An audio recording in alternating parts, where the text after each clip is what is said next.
શું તમે ક્યારેય વિચાર્યું છે કે તમારું ભાગ્ય ફક્ત 5 મિનિટમાં પલટાઈ શકે છે? શું એ વાત માની શકાય કે જીવનની વર્ષો જૂની સમસ્યાઓ, આર્થિક તંગી અને નિષ્ફળતાનો અંત માત્ર એક નાનકડા શ્રદ્ધાથી કરેલા ઉપાય આપી શકે છે? જો તમને આ અશક્ય લાગતું હોય તો આ વિડીયોમાં તમારા વિચાર બદલાઈ શકે છે, કારણ કે આ હનુમાન જયંતિ પર અમે એક એવી શક્તિશાળી વિધિ બતાવવા જઈ રહ્યા છીએ જે તમારા જીવનમાં ધન, સુખ, સૌભાગ્યના બંધ દરવાજા ખોલી શકે છે. આ કોઈ સામાન્ય માહિતી નથી, પરંતુ એક એવી તક છે જે વર્ષમાં માત્ર એકવાર આવે છે. તો આ તકને ચૂકશો નહીં અને વિડીયો અંત સુધી જરૂર જોજો. આપણામાંથી કેટલાક લોકો એવા છે કે જે દિવસ રાત મહેનત કરે છે, પરસેવો પાડે છે, છતાં સફળતા હાથ નથી લાગતી. નોકરી હોય કે વેપાર, કે પ્રગતિ દેખાતી નથી. પૈસા આવે તો છે પણ પાણીની જેમ વહી જાય છે. ઘરમાં બરકત જ નથી રહેતી. પરિવારમાં ઝઘડા, સ્વાસ્થ્યની સમસ્યાઓ અને મનમાં કારણ વગરનો ડર, આ બધું જાણે જીવનનો ભાગ બની ગયું છે. ક્યારેક ગ્રહોની દશા ખરાબ હોય છે, શનિની પનોતી ચાલતી હોય છે, રાહુ કેતુના દોષ નડતા હોય તે, કે પછી મંગળ દોષને કારણે જીવનમાં મુશ્કેલીનો પહાડ તૂટી પડે છે. ઘણીવાર એવું લાગે છે કે જાણે નસીબ જ આપણને સાથ નથી આપતું. આપણે ગમે તેટલા પ્રયત્ન કરીએ પણ છેવટે તો નિરાશ જ મળે છે. જો તમને પણ આમાંથી કોઈ સમસ્યાનો સામનો કરી રહ્યા છો તો હવે નિરાશ થવાની બિલકુલ જરૂર નથી, કારણ કે સંકટ મોચન હનુમાનની કૃપાથી દરેક સમસ્યાનું સમાધાન છે. અને આવનારી હનુમાન જયંતિ તમારા માટે એક સોનેરી તક લઈને આવી રહી છે. જો તમે સાચા મનથી અને પૂરી શ્રદ્ધાથી આ તકનો લાભ લેશો તો હનુમાનજી પોતે તમારા બધા સંકટ દૂર કરશે.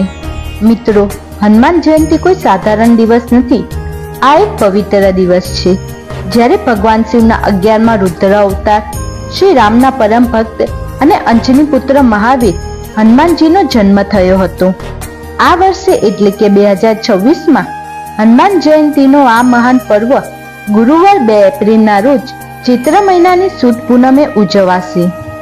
પૌરાણિક કથા પ્રમાણે હનુમાનજીનો જન્મ માતા અંજલિ અને વાનરરાજ કેસરીના પુત્ર તરીકે થયો હતો.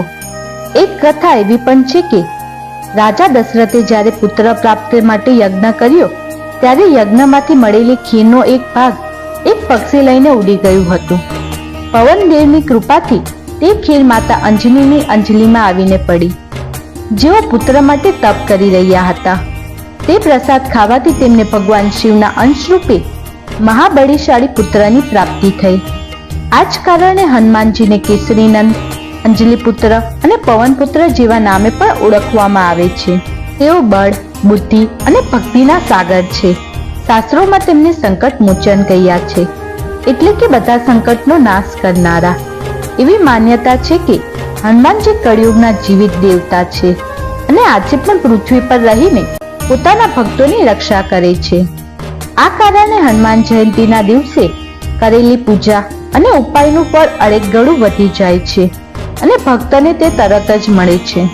તો ચાલો હવે આપણે જાણીએ સરળ અને દિવ્ય ઉપાય વિશે જે તમારે હનુમાન જયંતિના દિવસે કરવાનો છે. આ ઉપાય માટે કોઈ મોટો ખર્ચો કે કલાકોની પૂજા પાઠની જરૂર નથી. બસ 5 મિનિટ અને અતૂટ શ્રદ્ધાથી આ વિધિ કરવાની છે. ચાલો હવે જાણીએ તેની સામગ્રી. એક નાનો માટીનો દીવો, ચમેલીનું તેલ, જો એ ન મળે તો સિદ્ધ ઘી પણ વાપરી શકાય છે. લાલ રંગની વાટ એટલે કે રૂની વાટને કંકુથી રંગી લેવી. થોડો ગોળ અને શેકેલા ચણા. એક ચપટી સિંદૂર, નારંગી અથવા લાલ રંગનું. આ ઉપાય માટે તમારે હનુમાન જયંતિના દિવસે એટલે કે 2 એપ્રિલ 2026 ગુરુવારના રોજ સવારે બ્રહ્મ મુહૂર્તમાં અથવા સાંજે સૂર્યાસ્ત પછી કરવાનો છે. સૌ પહેલા સ્નાન કરીને ચોખ્ખા કપડાં પહેરી લો. શક્ય હોય તો લાલ રંગના વસ્ત્રો પહેરવા. હવે તમારા ઘરના મંદિરમાં અથવા કોઈ શાંત અને સ્વચ્છ જગ્યાએ ઉત્તર પૂર્વ દિશામાં મોઢું રાખીને આસન પર બેસી જાઓ. તમારી સામે હનુમાનજીની મૂર્તિ કે ફોટો રાખો. જો શ્રી રામ દરબારનો ફોટો હોય તો તે ખૂબ જ શુભ ગણાય છે. હવે માટીના દીવામાં ચમેલીનું તેલ ભરીને તેમાં લાલ વાટ મૂકો. હનુમાનજીને ચમેલીનું તેલ ખૂબ જ પ્રિય છે અને તેની સુગંધ ઘરમાં સકારાત્મક ઉર્જા ફેલાવે છે. દીવો પ્રગટાવતા પહેલા ભગવાન શ્રી રામનું સ્મરણ જરૂર કરજો, કારણ કે હનુમાનજીને પ્રસન્ન કરવા માટે રામ ભક્તિ જરૂરી છે. ભગવાન શ્રી રામનું ધ્યાન ધરીને દીવો પ્રગટાવો. હવે ગોળ અને ચણાનો પ્રસાદ હનુમાનજીને અર્પણ કરો. તેની સાથે એક ચપટી સિંદૂર પણ હનુમાનજીના ચરણોમાં ચડાવો. સિંદૂર મંગળ ગ્રહની પ્રતીક છે અને હનુમાનજીને અર્પણ કરવાથી મંગળ દોષ શાંત થાય છે અને જીવનમાં હિંમત વધે છે. હવે સૌથી મહત્વનું પગલું, આંખો બંધ કરો, હાથ જોડો અને પૂરા મનથી શ્રદ્ધા સાથે હનુમાનજીના બીજ મંત્રનો 11 વાર જાપ કરો. મંત્ર આ મુજબ છે: ઓમ હ હનુમંતે નમઃ. આ મંત્ર બોલતી વખતે તમારે જે પણ સમસ્યા કે મનોકામના હોય તે તમારે મનમાં રાખીને હનુમાનજીને પ્રાર્થના કરવાની છે. તેમને કહો કે હે પ્રભુ, હે સંકટ મોચન, હું તમારા શરણે છું. મારા જીવનમાં બધા કષ્ટ, મુશ્કેલી અને દુઃખો દૂર કરો અને મારા પર તમારી કૃપા રાખો. બસ આટલું જ કરવાનું છે. આ 5 મિનિટની વિધિ પૂરી થયા પછી હનુમાનજીને પ્રણામ કરો અને તેમના ચરણોમાં સિંદૂર લઈને પોતાના માથા પર તિલક કરો. આ તિલક તમારું રક્ષા કવચ બનશે. પ્રસાદ ઘરના બધા સભ્યોને વહેંચી દો. તમને કદાચ સવાલ થશે કે આટલા નાના ઉપાયથી શું ફરક પડશે, પણ યાદ રાખજો, ભગવાનની વિધિ લાંબી નહીં પણ ભક્તની શ્રદ્ધા અને ભાવ જુએ છે. ચાલો જાણીએ કે 5 મિનિટનો ઉપાય તમારા જીવનમાં કેટલો ચમત્કારી ફેલાવી શકે છે. એવી દ્રઢ માન્યતા છે કે આ ઉપાય કરવાથી પૈસા સંબંધિત સમસ્યા દૂર થાય છે, આવકના નવા રસ્તા ખુલે છે, દેવામાંથી છુટકારો મળે છે અને ઘરમાં ધનની બરકત રહે છે. જે વ્યક્તિ હનુમાનની ભક્તિ કરે છે તેને શનિ દોષ ક્યારેય હેરાન નથી કરતા. આ ઉપાયથી શનિની સાડાસટી, રાહુ કેતુના ખરાબ પ્રભાવ અને ખાસ કરીને મંગળ દોષમાંથી રાહત મળે છે. ફક્ત હનુમાનનું નામ લેવાથી જ ભૂત પિશાચ અને નકારાત્મક શક્તિઓ દૂર ભાગી જાય છે. આ ઉપાય કરવાથી તમારા દુશ્મન શાંત થઈ જાય છે અને કોઈ ખરાબ નજર કે તંત્ર મંત્રની અસર તમારા ઉપર થતી નથી. જો તમારા કામ વારંવાર બગડી જતા હોય અને નોકરી ધંધામાં પ્રગતિ અટકી ગઈ હોય તો આ ઉપાય તમારા માટે રામબાણ સાબિત થઈ શકે છે. તે સફળતાના માર્ગમાં આવતા બધા અવરોધો દૂર કરે છે. આ ઉપાયથી લાંબા સમયની બીમારીઓમાં રાહત મળે છે. મનમાં રહેલો ડર, ચિંતા અને તણાવ દૂર થાય છે.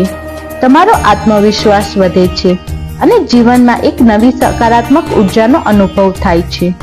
તો મિત્રો, આ હતો હનુમાન જયંતિ પર કરનારો એક સરળ અને ખૂબ જ શક્તિશાળી ઉપાય જે તમારું જીવન બદલવાની તક ધરાવે છે. યાદ રાખજો, ભગવાન ભાવના ભૂખ્યા છે, વસ્તુના નહીં. તમે કેટલીક શ્રદ્ધા અને વિશ્વાસથી આ ઉપાય કરો છો, બધા આધાર તેના ઉપર છે. આવનારી 2 એપ્રિલ 2026 ના રોજ આ સોનેરી તક ચૂકશો નહીં. આ 5 મિનિટ તમારા જીવનમાં સૌથી કિંમતી 5 મિનિટ બની શકે છે. પૂરા ભક્તિભાવથી આ ઉપાય કરો અને પછી જુઓ સંકટમોચન હનુમાન કેવી રીતે તમારી કિસ્મત ચમકાવશે. જો તમને આ માહિતી ગમી હોય અને તમને લાગે કે આનાથી કોઈનું ભલું થઈ શકે તો આ વિડીયોને લાઈક કરજો અને તમારા મિત્રો અને પરિવાર સાથે શેર કરજો. કોને ખબર છે કે તમારું એક શેર કોઈની જિંદગી બદલી નાખશે. અને હા, કોમેન્ટમાં જય શ્રી રામ, જય હનુમાન લખવાનું ભૂલશો નહીં. તમારી શ્રદ્ધા સીધી પ્રભુ સુધી પહોંચશે. આવા જ આધ્યાત્મિક વિડીયો જોવા માટે અમારી ચેનલને આજે જ સબસ્ક્રાઇબ કરો અને બેલ આઇકન દબાવો, જેથી આવનારા નવા વિડીયો તમારા સુધી પહેલા પહોંચે. ભગવાન બજરંગબલી તમારી બધી કામના પૂર્ણ કરે એ જ પ્રાર્થના. જય શ્રી રામ, જય હનુમાન.